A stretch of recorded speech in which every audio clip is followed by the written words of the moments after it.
Good morning, everybody. Thanks for joining today's training. My name is Dan Comforter with United Way for Southeastern Michigan's volunteer engagement team. Today's meeting is being recorded. The recording will be available upon request. It's 11 o'clock, and I'm going to give another minute or so for our remaining registrants to join. We do host these trainings once a month.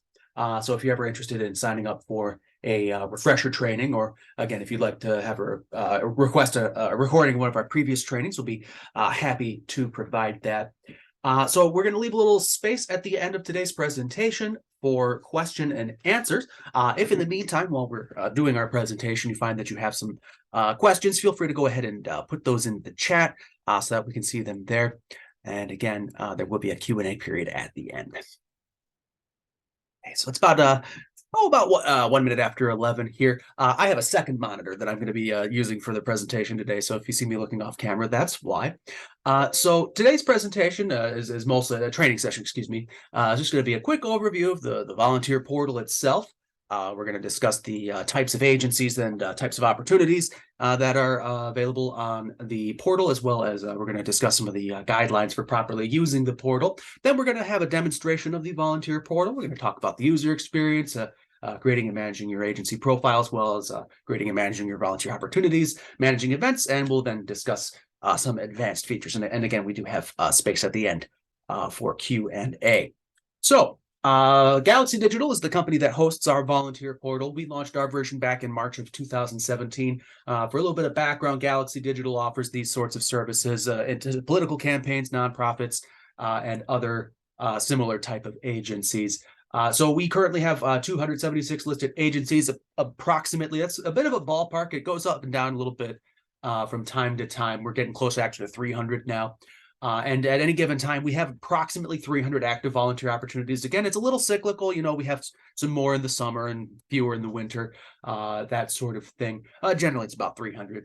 And we're hovering around 13,000 registered users as the last time I checked. So pretty robust tool. So an agency, what's an eligible agency? An eligible agency must be based in or serve community needs in Wayne, Oakland, and or Macomb County. So it is possible that an agency can be physically located outside of those three counties, so long as its volunteer activity is serving a need in those three counties. So you do have to be also a not-for-profit. This does include 501c3s, faith-based organizations, schools, municipal organizations, or grassroots organizations. And EIN is not required. It's nice to have, but you don't have to have one. That's an employer identification number that's provided to you by the IRS. So an eligible opportunity must be provided by an eligible agency partner. Again, it has to be located in and benefit community needs in Wayne, Oakland, and Macomb County. Non-paid volunteer roles. Again, we consider volunteers that are non-paid for the work that they do. We have here a listed exception, AmeriCorps, City Year. These are service programs where people do get a daily stipend, but they're not being compensated for the opportunity itself. They're not being compensated for their labor when they volunteer. So people of that sort can still volunteer. Just a bit of a detail there. And of course, you do have to request that the volunteer complete some kind of task. So this last bit here is important, and we'll talk about this in a little bit more detail. But the solicitation of monetary donations is not permitted. That's an important note. And again, we'll discuss that in some more detail. So an opportunity basically is typically what people will think of when you sign up to volunteer for something like, say, for example, you've signed up to work a soup kitchen. Or you're working a community garden, things of that nature. The volunteer actually goes to a place and does a thing. So we have in-person, virtual, and in-kind donations that are supported on our portal. Again, the in-person volunteer opportunities, your traditional, you go somewhere and you do something. We do also support virtual volunteerism. This is something that we pivoted to during the coronavirus pandemic.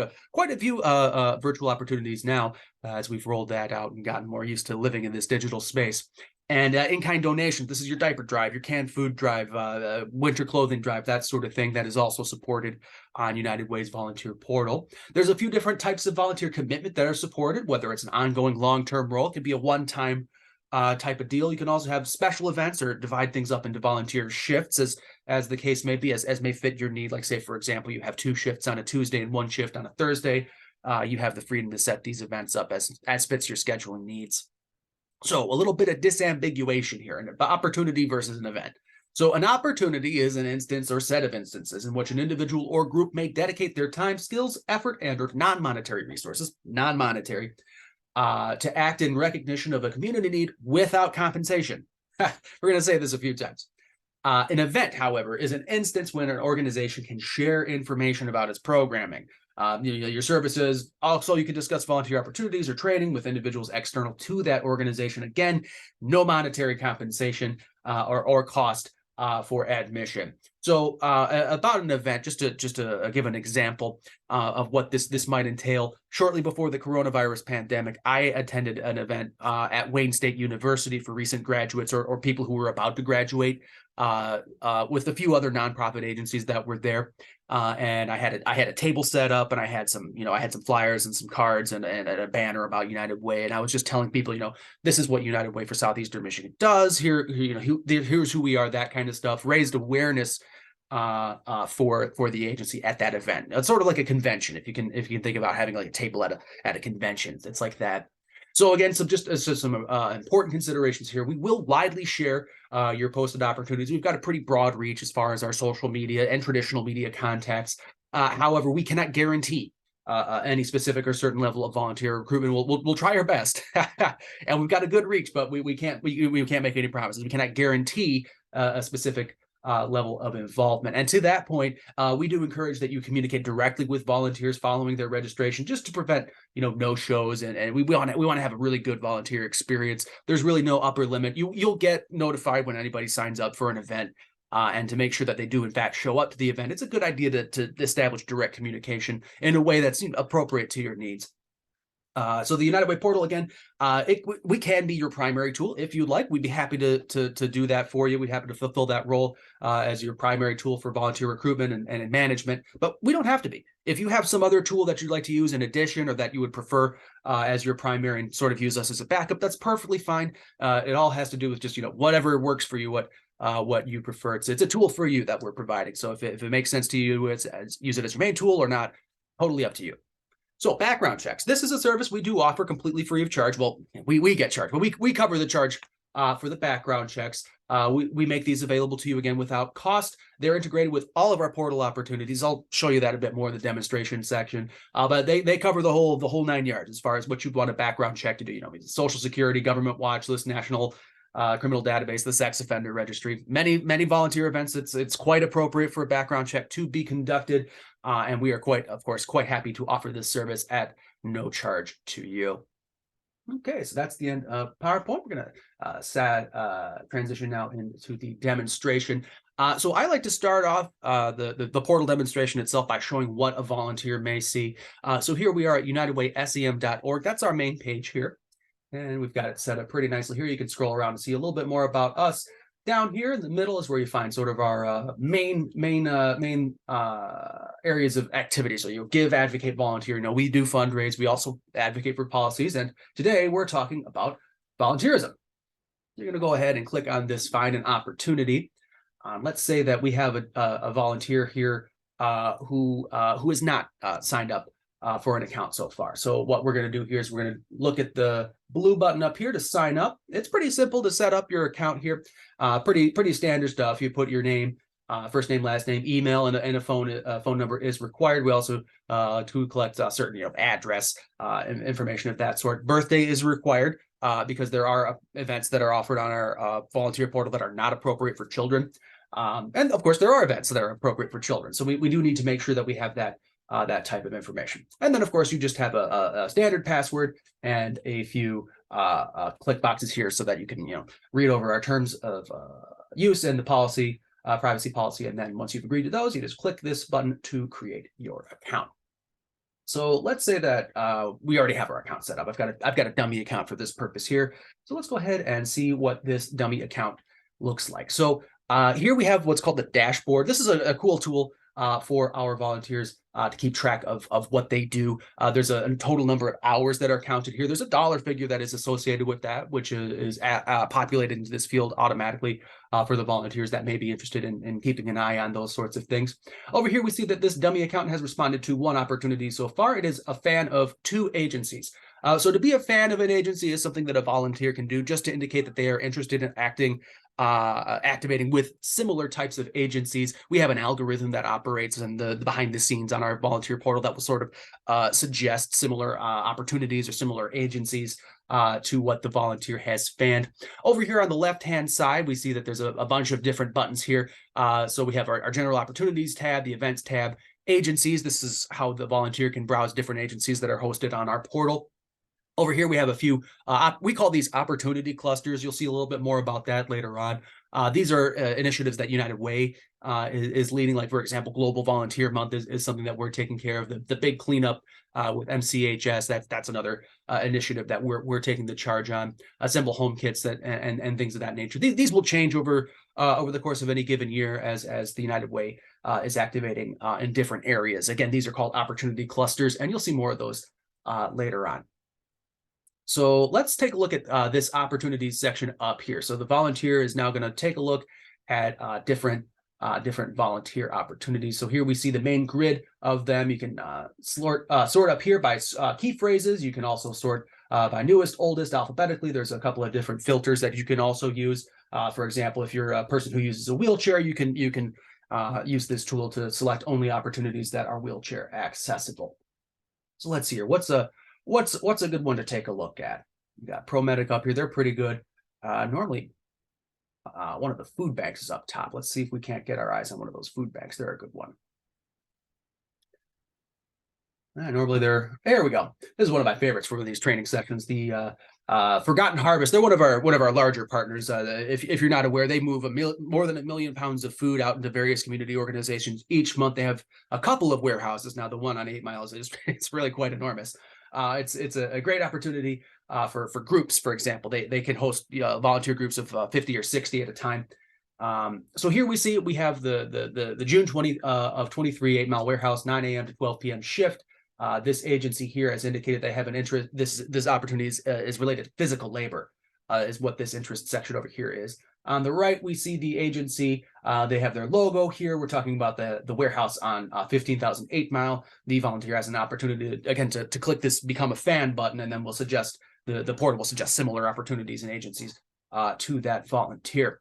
So the agency manager here has listed in the description section some key points here, what the volunteers are going to be doing, where they're going to be doing it. Here we see the bullet points here is just generally what they can expect to be doing. A good amount of detail here. You want to keep it succinct so that the volunteer can read it easily, but they get a complete picture of what they're doing.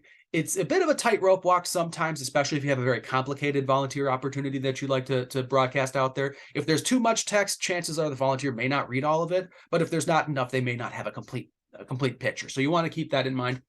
But you see here we have all the different formatting options that you might be interested in using. You can change the color of the text to highlight different things. Like here, they're using a red text to indicate there is a mandatory dress code. Group registration is available here. I'll show you a little bit more about what that looks like further on in the demonstration. Down here, we see they do have COVID-19 information, sort of a boilerplate type of thing. Very common, especially for agencies. They'll be having a lot of in-person volunteer events to include things of that nature. Just bounce it back over here on the right. We see that they've indicated, this is the physical location over there in Oak Park. There is a Google map that will populate automatically for this opportunity. Scrolling further on down, we see that this volunteer opportunity has been divided up into shifts. There are a number of shifts that are available for groups of, we see here, up to 50 open slots on one of these opportunities. They're already getting a pretty robust response here at 11 with more than a month to go. Well, more than a month. You can respond individually. Here we see that there are no open slots for the June 2nd opportunity. It's already filled up. There is a waitlist option. You have the option of turning that on or off if it's appropriate to your need. And we have 25 entries here that they have stacked up that the volunteer may choose from. So some additional details down here that may be included. It's not wheelchair accessible. It's not outdoors. Quick note here, whenever you see these little blue circles with a question mark in them, that's just a quick note about what a certain field may be. So let's say this volunteer is interested in responding to this event. They click the respond button here, and that's going to prompt them just a little bit more information about what shifts they might like, because we have multiple shifts here. They do have, the volunteer could, if they were interested, respond to all shifts if they were so inclined. Additional volunteer information here for whatever the volunteer may need. Say they have a dairy allergy. For example, they can't be around dairy. They would indicate that in this field here, so that you as the agency manager would be clued in that they have a certain need. And again, the volunteer can enter anything here that may be pertinent, any important information that the volunteer wants to add. So we got additional questions here about a member of United Way's affinity groups. I'll tell you a little bit more about that in a second here. Alumni United, Emerging Philanthropists, Tech United, Women United. If this volunteer was a member of one of these affiliated groups, they would indicate that here. Down at the bottom, they would submit the opportunity response. However, we see here that there is a checkbox here that there is a volunteer waiver. Very standard stuff. I would say 99 times out of 100, a volunteer agent, an agency partner will require some sort of waiver, either for liability, media purposes, both. You can enter in whatever document that you would like the volunteer to review and indicate that they agree to. You can enter that in this field here, and until they have checked that box, they cannot submit their opportunity response. So it requires them to sign the waiver. So that's what it looks like from the volunteers, and they'll get an email confirming once they've submitted their opportunity response to the email that we have on file, and you will get an email as well when they have done so. So transitioning, now we're going to take a quick look at what it looks like for you as an agency manager. This is going to be a little bit more in depth, but I like to start off there so we can kind of see what the finished product looks like for a bit more context before we look into what it looks like to build one. So the first thing I want to point out here. Oh, geez, got myself in the wrong spot here. Live TV, live TV, isn't that fun? We're doing it live, although we are, of course, recording. So maybe I'll edit this one a little bit. Okay. We're going to take a quick pause here while I reorient myself. Thanks for your patience, everybody. Just a moment.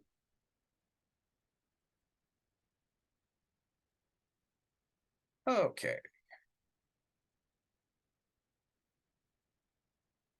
Thanks for your patience.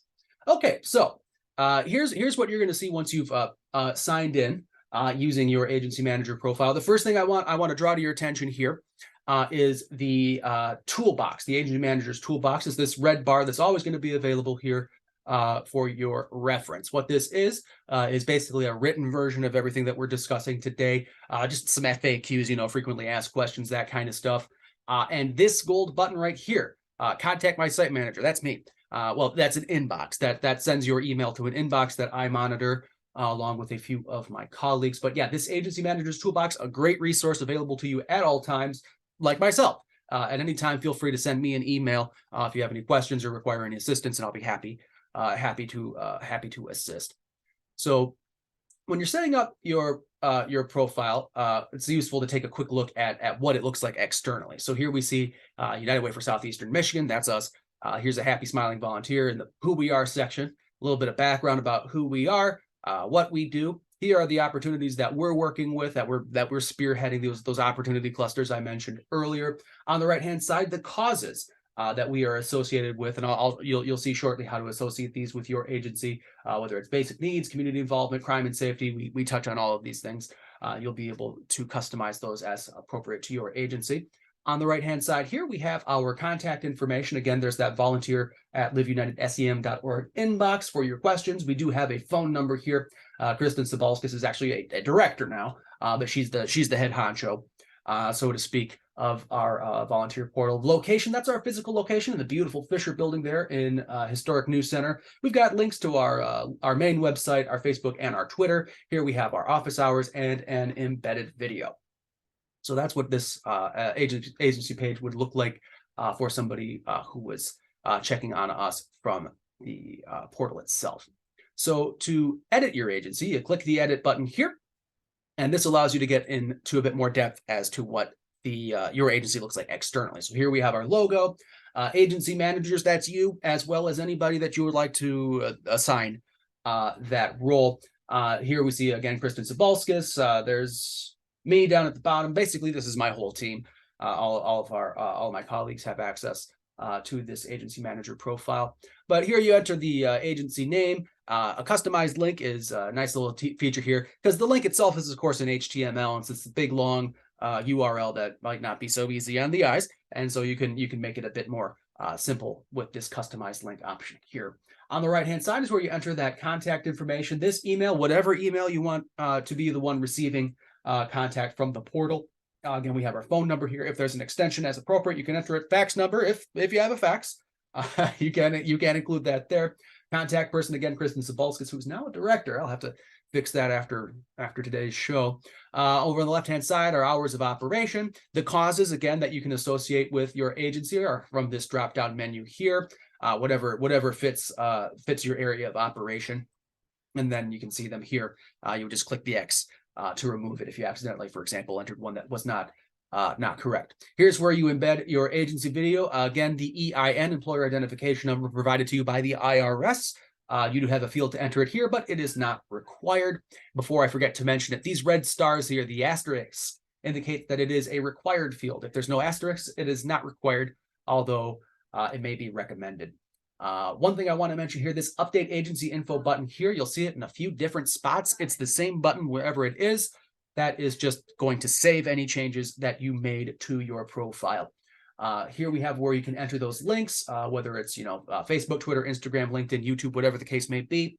Here's our physical location. Again, this populates an automatic Google map on the agency page. Any additional information that may be pertinent, like say, for example, you have at your facility, you have a particular check-in procedure that you want volunteers to follow, or say there's a specific door or loading dock that they're supposed to go to. You'd want to include that information here.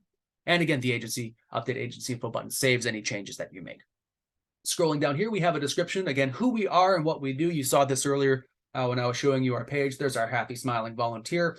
Up top here, it's all of your usual word processing options that you're used to, align left, center, right indent, left indent, bold, italicized, change the font color, things of that nature, all the standard stuff. Same here with the what we do section here. All your standard word processing tools will apply. Scrolling down here, volunteer groups. I touched on that a little bit. We at United Way have what we call affinity groups. These are established volunteer groups that we have an established relationship with, that sometimes do operate together as a group. Like, for example, Women United is an affinity group that focuses mainly on empowering women and entrepreneurialism, and they will often volunteer in groups, small groups, or even as a large group. And so we sort of have, there are sort of special privileges that come with setting up a volunteer group. A common example that I'd like to use during these trainings is, say, for example, you have a church where there's a deacon, a senior member of leadership of the church, who leads a regular Bible study. And every Thursday, part of that Bible studies, they go out and they volunteer at a soup kitchen.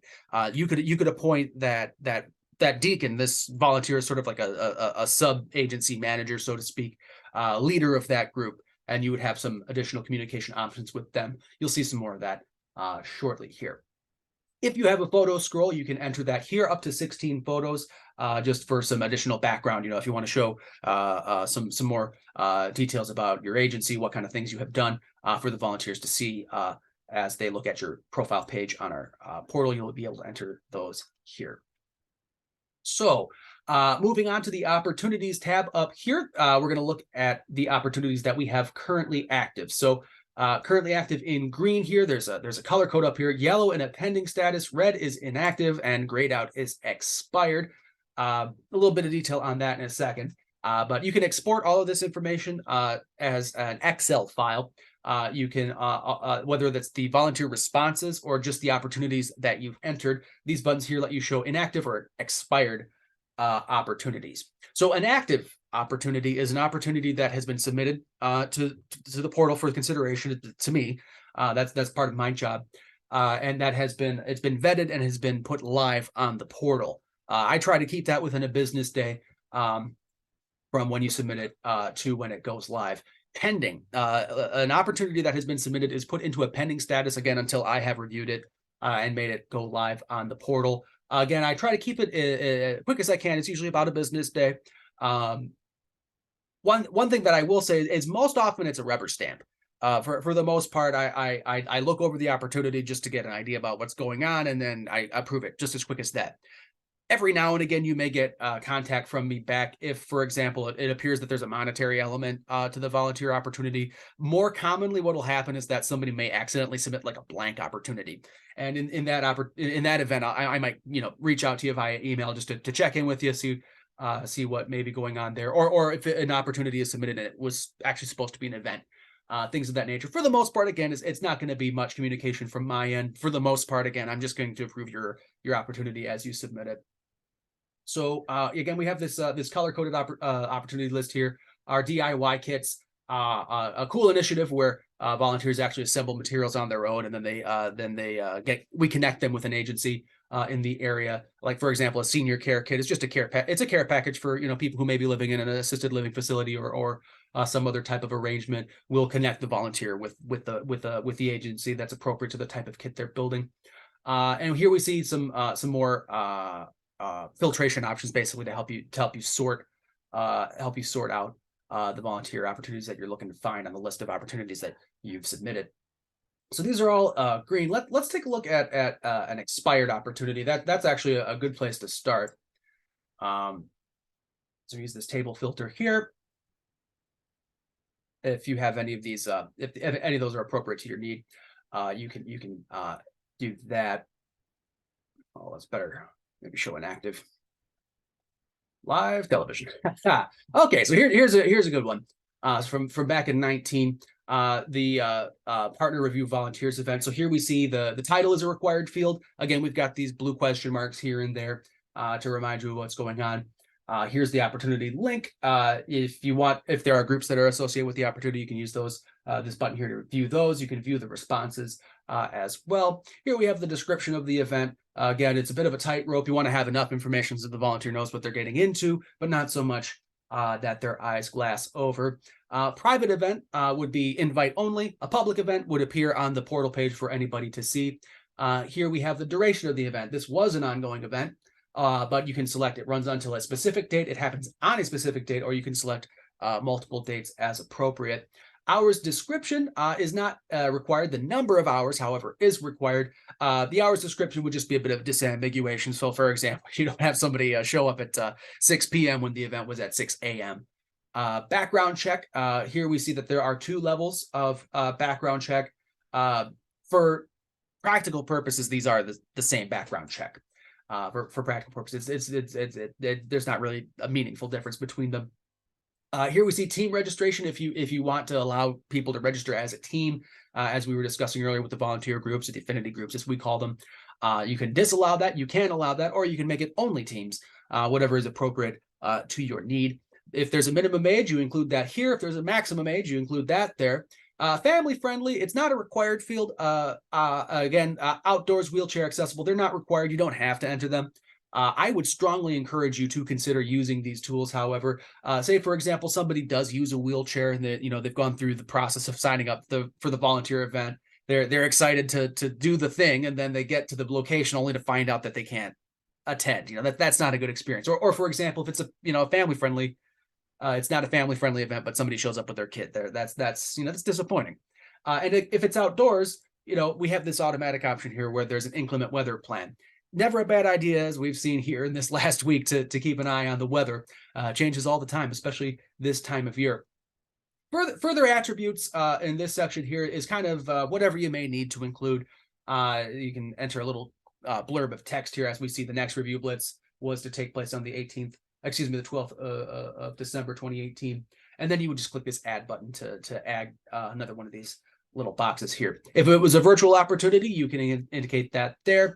Address of the physical location where it's actually going to take place. Again, that automatically populates a Google map for the volunteer to use. They end up zip code and of course the country is the United States. Interests and abilities. Again, this is what we were seeing earlier. The causes that you can associate with the volunteer event, whether it's whatever the case may be, whatever's appropriate to the opportunity that you're setting up here. You would use this drop down menu to indicate to the volunteer. For example, here we see this was indicated to be involved with finance and skilled labor.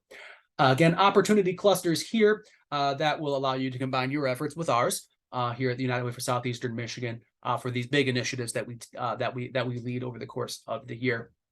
Additional notification recipients, you can set this up for anybody. Like we were discussing earlier, you could have a team leader, like, you know, that deacon that we mentioned from the church. I see a question from Jennifer. Attributes. So attributes are basically attributes are anything that you want to associate with the event. It's kind of up to your discretion what an attribute really is. You would just type it here, for example, and then you would add that, and then the volunteer would see whatever you wanted to include there. So it's ultimately up to your discretion. Say, for example, that you're working at a volunteer event where dogs are going to be present, and you want to include that. There's not really another drop-down menu where you can indicate to people that there's going to be dogs at the event, so you would just write it out as an attribute, and then you would add it that way. Did that answer your question, Jennifer? Yes, it did. Thank you very much. You're welcome. And if you have any other questions about that, we can circle back. So yeah, notification recipients, that would be that group leader, for example, or you could just leave that section blank. If there's a site supervisor, if for example, you have a subordinate that you're going to be sending to the event, or somebody else that's going to be running the show that day, you would indicate that there, and then you would enter their email and their name, and they would also receive any notifications that you received in the course of volunteers signing up, for example. Here we see where you can add that waiver. You would simply choose file to upload really whatever type of document that you wanted the volunteer to review before they could sign up. Again, liability and social media waivers are I would say, the most common. This gold button here, update opportunity, again, it just saves any changes that you have made while you were setting up this opportunity here. If you were so inclined, you could click this box here, and anybody who's already signed up for a volunteer opportunity would be notified that there had been a change, which may be appropriate depending on your needs at a given time. Clone the opportunity here. Say, for example, I wanted to bring this opportunity back from the dead, so to speak. We started up at, this one ended in 2019. We're going to start it up again in 2023. You would just clone this opportunity, and then it would sort of be a new opportunity. You would just, for example, you just change the name here, or make any other changes that you would need, and then you would update the opportunity, and it would go again into a pending status. Then I would review it and put it live. If you wanted to deactivate the opportunity all the way, that would completely remove it from the portal, and you would have to set it up again from scratch if you chose that opportunity. That option. Here again, we see the volunteer groups. If that's appropriate to your need, you do have that option to set up volunteer groups. If there is a wait list, you would be able to view that here, and then you would also be able to export that as an Excel file for your data retention purposes. So that's what the back end of a completed opportunity looks like. To add a new opportunity here, you would just click this gold button, and all of the stuff we just saw would be tabula rasa, blank slate for you, freshly fallen snow, and then you would set it up as appropriate to your need. So events, it's very similar in most respects. Again, you have these main tools up here. You can export the RSVPs. You can also just export the general list of events that you've set up over the course of time, and you can review your inactive events as well. You would add a new event over here with this gold button on the right. And let's take a look at a completed event. This is our April Learn United tour. Here, it's a lot of the same things that we've just seen with the opportunities here. You can enable RSVPs so that they have to respond, and you get notification, indicating that people are going to be attending the event. And you can set a specific capacity if that is appropriate to your need. Here we see the description. Again, all of your standard word processing tools. You would either indicate that it is or is not an all-day event. And if it is not an all-day event, you will tell your start time, end time. If you have a specific event contact person, my colleague Courtney Ochelik here in this case, and then you would enter their name, their email, their phone number. You want to provide a physical location for the event itself. In this case, this was taking place at 660 Woodward, and then you would update the event here with this gold button. Same story with the opportunities. That puts it into a pending status. I review it and then put it live. For the most part, we don't do much with events. For us, we ourselves at United Way don't do much with events. Events is something Galaxy Digital, again, as I mentioned, they interact a lot with political campaigns, and they do fundraising. Those political campaigns do fundraising through the software. Again, we do not permit fundraising. I want to emphasize that again. We do not permit fundraising on our portal. So stats, this is just some useful information that you may want to collect from time to time, depending on your needs. It's a tool that we like to make available to you. You can filter by date range. You can look at them in this list format here as well. These are responses to opportunities that we've had ongoing. For example, here we see Riley Lorenz did the Supporting Our Neighbors Care Package Kit, part of our ongoing initiative to get those resources out into the communities. Hours are just a way of tracking events that, opportunities that have actually been completed by the volunteer. So, for example, here we see this one. Samantha Bork did a tree planting back in March. That was for 3 hours. This one here is highlighted in green. So we know that it was confirmed. Samantha did, in fact, attend that event back on the 30th, and we're all good there. If you want to export these again as an Excel file for your data retention purposes, you would export that here. Just quick toggle over here to the More section. This is mostly just for tracking how many people have fanned your agency or viewed your agency profile, and you can track that based on a date range if you're interested. So hours, a little bit more detail here. Pending hours, we would go to the time tracking area here. And this is something you're going to want to do periodically. I would say it's not going to be the top priority. If there's a big backlog, I might reach out to you just to double check and make sure that everything is fine. For example, here we have back on the 15th, Miss Chandler here, Stephanie Chandler, signed up for the DIY senior care kit. We don't know for sure that Stephanie has actually completed this volunteer opportunity yet. So this one is currently in a pending status. If I hear back from, I think she went to Lutheran Family Services, I'd have to look it up. But when we hear back from the volunteer agency that Miss Chandler here, in fact, did complete the volunteer shift, we would go to this drawdown menu here and we would click approved, and then it would go green. Or we could deny it if it turned out that they didn't show for whatever reason. You also have the option here of clicking multiple boxes, and you can use these tools up here to approve or deny them as a group. So the schedule is just another way of looking at these events as a calendar. It might be a bit easier on the eyes than having a list. There's a code up here, a map key, I guess you call it, a calendar key, just telling you, about the level of responses that you've had to your volunteer event. A blue circle has an unlimited capacity, or a green circle that's filled in is full. Red circle that's empty has no responses so far, things of that nature. You can also filter based on distance from your location, or a key phrase if you're looking to find one from, say, a long time ago. You don't remember exactly when it took place, but you remember sort of the name of the event. You can look it up that way. And again, you can export these as an Excel file. So we see that it's in a calendar format, just to make things a little bit easier on the eyes. So here on the tomorrow, we have a full volunteer event. We got that green circle. I'm actually going to be leading that one on the 19th.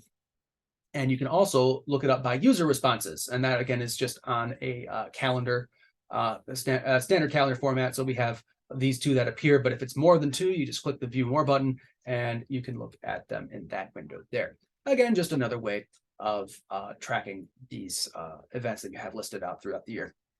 So the advanced events feature, again, events kind of dovetail more into the fundraising functions that Galaxy Digital do, that they may offer. But as you can see here, we don't use them ourselves very often at all. We have them, back in 2020, back in 2018. It's just not something that we operate in. And again, we don't permit the fundraising to be done on this portal. So it's not something you'll be using very much either. Sterling Volunteers, that is the agency that does the background checks for our volunteer opportunities. Again, we cover that cost for you. It's a very useful tool, of course, because sometimes you may have an event with children, for example, or for whatever other reason it may be appropriate to have background checks. So let's take a look here. Again, you can export these as an Excel file depending on your needs. Here we see Eileen Ehrlich. She responded to virtual literacy tutoring with Brilliant Detroit, one of our best partnerships with Brilliant Detroit. We're very proud of our partnership with them. And virtual literacy tutoring. Miss Ehrlich here was talking with children, so we needed to make sure that it was an appropriate fit for this volunteer. This package was selected to level 2. Again, they're practically the same, the two levels that we offer. This one's from a little while back. back in April of 2020. It was updated March of 16. So we update this one on a yearly basis. You can choose how long you will honor a background check, whether it's a year, month, 18 months, 2 years, 3 years, whatever, forever, whatever the case may be for you. Here we see that this the status here, this was adjudicated. That just means it was completed. The background check was completed, and Miss Ehrlich was found to be eligible. If she was found to be ineligible, this override column here would have a button where you would have the option of overriding the background check. A lot of times, a question that I'll get is, why would you ever want to override a background check? Many of our partners do support court-ordered community service hours.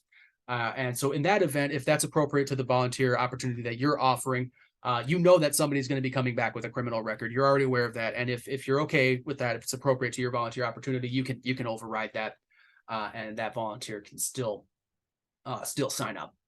So the last two tools here I want to talk about are checked in and checked in now. A handy little tool for your volunteer opportunity or your event. If somebody has responded, you can check them in as they show up. So for example, we had our Makerspace volunteer event. We had 85 people who came to that one, and we checked them in using this tool as they came in. You don't have to have a special app or anything like that. It works on your PC, your laptop, your tablet, or your phone. It's your standard Windows, your standard internet browser. And then you would check the list here of all the people who had signed up. And the checked in now feature, same story here. You would check them in as they came in, and you would be able to view the list of people who registered versus the people who didn't show using these tools here. So that's the quick and dirty of it. Again, we always have the agency manager's toolbox available here for your reference. And again, that gives you the contact my site manager option here. I'm also going to put my email in the chat as well for everybody's reference. But that is the end of the demonstration. So now we can go ahead and transition into the question and answer section. If anybody has any questions, feel free to put them in the chat or come off mute. We can chat it out. I had a question with regards to opportunities. Maybe I missed it, but was there an area to put in the capacity or number of volunteers that you might be looking for? Yes, there is a field here. It's not a required field, but that's a good question because that does come up sometimes. This capacity field here is where you would enter that information. Thank you.